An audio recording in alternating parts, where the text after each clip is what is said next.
해마다 12월 달이 되면 꼭 을에 등장하는 영화가 하나 있습니다. 삼손 혹은 삼손과 드릴라라는 영화입니다. 거의 매년 나왔던 것 같습니다. 여기 계시는 분들 뭐 다 아시겠지만 기독교 영화임에도 불구하고 안 본 사람이 없을 정도로 삼손에 대한 이야기는 아주 유명합니다. 힘도 세고 자유로운 영혼이었으며 마지막에 극적으로 힘을 발휘해서 블레셋의 모든 사람들을 신전과 함께 무너뜨려 죽이는 모습은 어린 저에게는 아주 큰 감동이었고 마치 정의의 사자처럼 보였습니다. 그래서 영화가 끝나고 나면 빨간 보자기를 뒤집어 쓰고 삼손 흉내를 내며 이방 저방의 문지방에 서서 문을 무너뜨리는 그러한 모습을, 그러한 장난을 치곤 하였습니다. 오늘 말씀을 준비하면서 삼손이라는 인물에 대해 살펴보면서 이런저런 많은 생각들을 하게 되었습니다. 제가 왜 삼손을 좋아했는가 하면 삼손이 마치 그리스 신화에 나오는 헤라클레스처럼 남성다워서 그런 것이 아닐까 싶습니다. 저도 삼손처럼 힘이 센 사람이 되고 싶었습니다. 그러나 안 된다는 것을 알기까지 많은 시간이 필요하지 않았습니다. 여러분들은 삼손을 어떠한 인물로 기억하고 계십니까? 사실 저는 삼손에 대하여 그렇게 그다지 긍정적인 생각을 가지고 있지는 않습니다. 기드온, 입다, 삼손으로 이어지는 사사들의 타락이 사실 이스라엘의 타락을 대표하고 보여주는 것이기 때문입니다. 혹은 이러한 질문을 하시는 분들도 계시더라고요. 히브리서 11장 32절을 보면 내가 무슨 말을 하리요? 기드온, 바락, 삼손, 입다, 다윗 및 사무엘과 선지자들의 일을 말하려면 내게 시간이 부족하리로다. 이 말씀을 근거로 해서 삼손을 다윗과 사무엘과 동일 선상에 놓고 봐야 한다는 분들도 계십니다. 그런데 사사기와 히브리서는 엄연히 보는 관점이 다릅니다. 사사기 기자는 사사기에서 기드온, 바락, 삼손을 언급할 때 왜 이스라엘이 끝없는 나락의 길로 떨어졌는지, 그때 사사들이 얼마나 나약하고 타락했는지를 보여주어서 하나님으로부터 끝없이 멀어지고 죄와 가까워지는 이스라엘을 보여주기 위하여 이들을 사용하였다면, 히브리서 기자는 그리스도인들에 대한 로마의 핍박이 극에 달해 하나 둘씩 신앙을 버리고 믿음을 저버리자 하나님께서 침묵하고 계신 것이 아니라, 하나님이 계시지 않아서가 아니라 구약에서 하나님께서 함께한 사람들과 사사들을 하나하나 열거하면서 구름처럼 허다한 증인들의 이름을 대며 하나님께서 구약에서 이스라엘 백성들과 함께하여 주셨던 것과 같이 지금도 이 고난 가운데에서도 하나님께서 함께 하시기 때문에 주님 오시는 그날까지 참고 견디라 라고 권면하는 말씀이 히브리서의 말씀입니다. 그러니까 기드온, 입다, 삼손을 강조하는 것이 아니라, 그들의 믿음을 강조하는 것이 아니라 그들과 함께 하신 하나님을 바라보라는 말입니다. 그 하나님이 지금도 우리와 함께 하시다라는 것을 말하기 위하여 이들을 사용하였던 것입니다. 지금부터 살펴볼 삼손의 모습은 믿음의 사람이라고 보기에는 많이 부족하고 연약한 모습이 될 것입니다.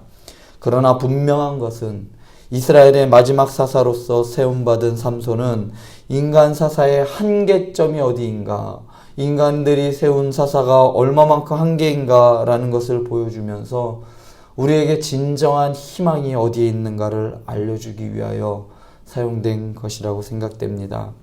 먼저 삼손에 대해 살펴볼 것은 삼손이라는 그의 이름입니다. 삼손의 이름의 뜻이 무엇인지 여러분 많이들 알고 계실 겁니다. 삼손의 이름의 뜻은 설마 세 개의 손 이렇게 생각하시는 분들은 없겠죠. 삼손의 이름의 뜻은 작은 태양이라는 뜻입니다.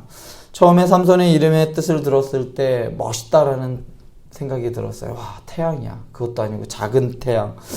중고등학교 때 이 이야기를 듣고 큰 태양은 하나님이시고 나는 작은 태양, 아주 겸손한 태양인가 보다 라고 생각했습니다. 그러나 그렇지 않습니다. 삼손이라는 이름의 뜻은 히브리 사람들, 그러니까 유대인들의 생각에 있었던 그러한 이름이 아닙니다. 지금까지 사사기를 포함하여 많은 성경에서 등장한 인물들의 이름은 그들이 사는 지역이나 혹은 문화 등의 영향을 받고 또한 앞으로 전개될 이야기와 관련된 이름들이었습니다.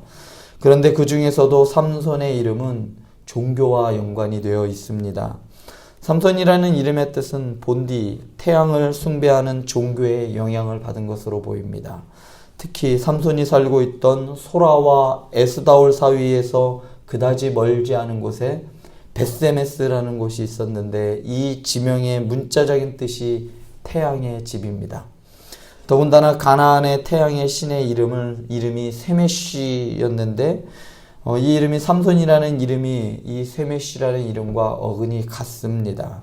그 태양의 신의 이름에서 유래하여 삼손이라는 이름이 나왔습니다. 가나안의 많은 사람들이 태양신을 섬겼습니다. 이스라엘 사람들도 마찬가지로 여호와 하나님을 완전히 등지지는 않았지만 은근슬쩍 그렇게 태양신을 섬겼습니다. 이러한 상황 속에서 태양의 아들 삼손이 태어나게 된 것입니다. 상당히 아이러니하겠죠. 이전까지 아이의 출생을 언급하거나 설명할 때 하나님께서 부모들에게 이 아이의 이름을 알려주시고 그 뜻이 무엇인지도 알려주셨습니다. 그런데 어제와 오늘 살펴본 삼손의 이야기에서는 삼손의 이름에 대한 언급이 전혀 없습니다. 심지어 삼손의 어머니 마노아의 아내가 아이에게 이름을 지어줄 때조차 그 이름의 의미에 대해서는 아무런 설명도 하고 있지 않다는 겁니다. 그냥 성경을 봐서는 삼손의 이름의 뜻이 무엇인지 모른다는 것이죠. 삼손이라는 이름과 태어날 아이와의 연관성도 말해주지 않습니다. 또한 그의 소명이 무엇인지에 대해서도 설명해 주지 않습니다. 그냥 단지 그 여인이 아들을 낳음에 그의 이름을 삼손이라 하니라. 이 이름의 뜻은 결국 하나님으로부터 온 것이 아니라 하나님께서 지어주신 것이나 그런 것이 아니라 그냥 마노아의 아내가 지은 겁니다. 그냥 아무 이유 없이 삼손이라 지었던 겁니다. 이스라엘 사사로 태어나면서부터 태중에서부터 택함받은 그 아이의 이름이 이교의 신의 이름을 따랐다는 것에 충격이 아닐 수 없습니다. 삼손은 사실 이스라엘의 마지막 희망이었습니다. 그러므로 앞으로 전개될 이야기들을 통해 살펴볼 것은 삼손이 어떻게 하나님께 순종하여 하나님의 백성들을 블레셋의 압제로부터 구원할지, 아니면 자신의 이름대로 이방신들의 길로 이끌지, 이 점을 유념하여 살펴보면 삼손이라는 인물을 파악하는 데 도움이 될 것입니다. 오늘 말씀은 마노아의 아내가 임신한 이후로 이야기가 급격하게 전개됩니다. 갑자기 유년 시절이 사라져버려요. 그냥 커버렸습니다. 이제까지 뱃속에 있던 삼손이 그냥 어느덧 다 커서 청년이 된 것부터 이야기가 진행됩니다. 유년 시절의 삼손은 특이할 만한 것이 그다지 없었던 것 같아요.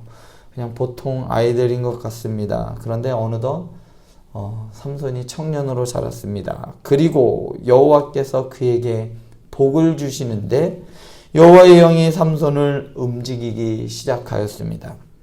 삼손이 받은 복이 무엇일까요? 삼손이 복을 받아 어떻게 되었을까요? 오늘 말씀에서 하나님께서 삼손에게 복을 주셔서 일어난 일은 여호와의 영이 삼손을 움직이기 시작했다는 겁니다. 삼손이 누린 복은 여호와의 영이 그와 함께 했다라는 것을 의미하는 겁니다. 우리가 받아야 할 복도 이런 복이 아닌가 싶습니다. 그런데 사사기에서 여호와의 영이 임했다라는 것은 내면적인 모습을 영성 있는 것으로 채워주었다라는 것을 의미하지 않습니다. 사사기에서 여호와의 영이 임했다는 것은 도덕적으로 순결하거나 혹은 뛰어난 믿음의 사람으로 신앙을 변화시켜 주었다는 것을 의미하지도 않습니다. 그냥 단지 하나님을 위해서 무언가를 행할 수 있는 능력을 가지게 되었다라는 것만을 보여줍니다.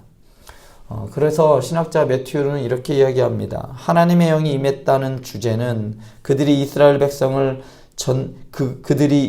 백성들을 전쟁터로 이끌고 가라는 그런 명령을 받았던 내용에 대한 권위가 있다라는 것을 다른 사람들이 볼 수 있게끔 해주는 모습을 제공한다라고 합니다. 그러니까 이런 거예요. 저 사람은 하나님이 함께 하는구나. 그러니까 우리가 저와 함께, 저 사람과 함께 전쟁터에 나가서 싸워도 되겠구나. 라는 것만을, 그냥 그것만을 보여주기 위하였다라는 것을 말합니다. 매튜의 주장처럼 오늘 말씀에서 삼손이 누린 하나님의 복은 하나님의 영이 그에게 초인적인 힘을 불어넣어 주자 삼손이 움직이기 시작했다라는 것을 의미합니다. 여기서 움직였다라는 것은 그냥 어디로 갔다라는 것을 의미하는 것이 아니라 하나님의 영이 그에게 임하니까 그를 휘젓고 번민하게 만들 정도로 고통스러울 정도로 그를 움직였다라는 것을 의미합니다. 그러니까 삼손은 하나님의 영에 의하여 초인적인 힘을 얻고 그 힘을 주체할 수 없을 정도로 격동하기 시작하였습니다. 가장 어둡고 절망의 끝에 있는 시대에 마지막 희망으로 삼손을 하나님께서는 세워주셨습니다. 그리고 그에게 어느 누구도 흉내조차 낼 수 없는 초인적인 힘을 주어 블레셋의 손에서 이스라엘을 건지게 하기 위하여 구원의 계획을 시작하셨습니다. 우리가 앞으로 주의 깊게 살펴볼 점이 있습니다. 과연 삼손은 다른 사사들과 어떻게 다른 모습으로 이스라엘을 구원해낼지, 또는 어떤 점에서 다른 사사들과 다른지 주의 깊게 살펴본다면 삼손의 이야기가 단순히 그냥 우리가 듣기 좋은 이야기, 옛날 이야기처럼 들리는 것이 아니라 하나님의 구원의 계획 가운데 중요한 지점을 담당하고 있다는 것을 알 수 있을 것입니다. 안타까운 점은 하나님의 구원의 기쁜 소식을 들은 마노아와 그의 아내의 신앙 수준이 상당히 안타깝습니다.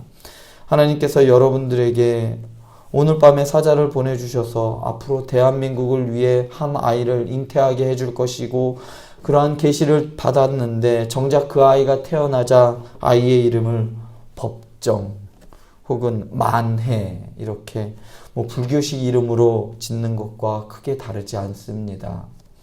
그럼에도 불구하고 하나님께서는 포기하지 않으시고 긍휼을 베풀어 주셔서 다시금 하나님의 자녀의 축복을 누릴 수 있도록 회복의 기회를 허락해 주셨습니다.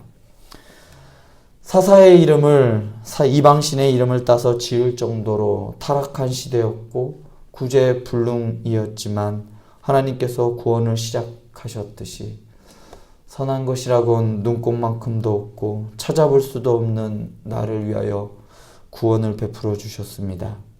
그 사랑에 의지하여 하나님께 나아가는 이 아침 되시기 바랍니다.